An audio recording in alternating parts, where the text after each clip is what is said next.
During the presidency of George W. Bush, one man followed him nearly everywhere. Eric Draper was the president's chief photographer. Draper is now out with a new book. It is called Front Row Seat, a photographic portrait of the presidency of George W. Bush. Bill Plante spoke with Draper about his job of a lifetime. Eric Draper spent nearly every day of 8 years behind his camera, capturing the life of President George W. Bush.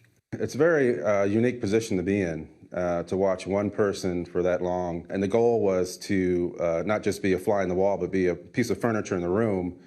And everyone always expected me to be there. And Draper was always there, in the Oval Office and on the road.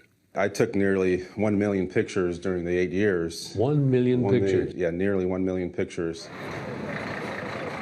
Some of the most historically significant were on 9/11.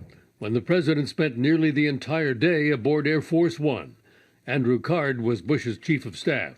I was being told by the military and by the Secret Service that we cannot go back to Washington, D.C. The president was telling me, we are going back to the White House. And I was saying, Mr. President, I don't think you want to make that decision. And he was pretty angry with me. I really tried to hone in on his emotions to capture everything that he was going through that day, or in the days that followed. It was very, very intense, very intense. So you're on Air Force One. What happens when you look out the window? When we finally were headed home, we noticed the F-16 fighter jets escorting Air Force One. They had been with us all day, but it wasn't until we approached Washington that we actually saw them nearly touching the wings of Air Force One.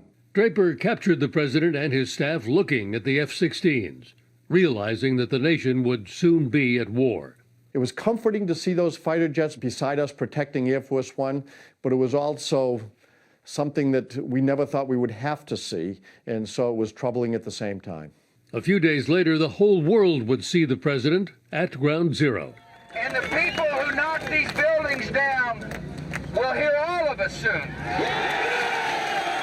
I still get chills during that moment. I remember, the hair stood up on my neck. I knew that was a historic moment that I was capturing. And following the public moment, a very private one. It was a very long day. As we left New York City aboard Marine One, the president finally showed the wear from that day. You see him, rubbing his eyes, and you can see the World Trade Center still smoldering below. Draper also got to see life at the White House. George Bush being himself, which often meant tender and playful moments with the First Lady. The unscripted, subtle moments between the president and the First Lady were really fun to capture.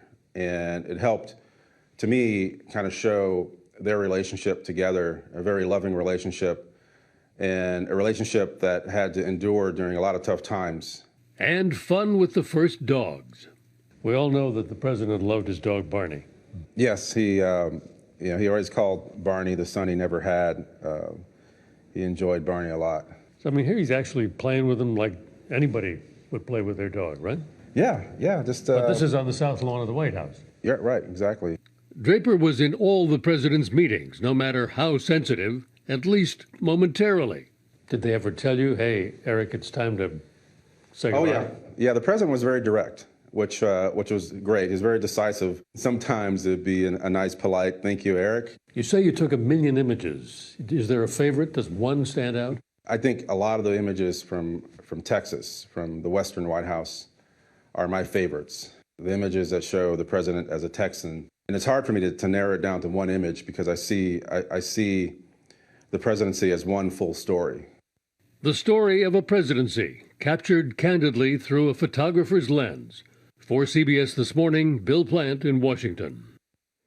I covered George W. Bush, and Eric Draper is a wonderful photographer, and now Pete Souza, who's President Obama's photographer.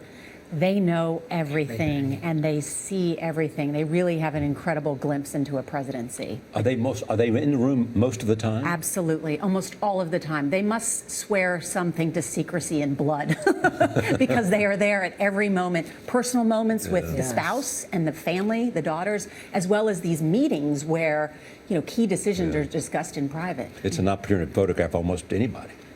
Yes, because everybody comes to see the president. Yes. So, when they say a picture's worth 1,000 words, that's really true when you're photographing the president in all moments. That's true, yeah.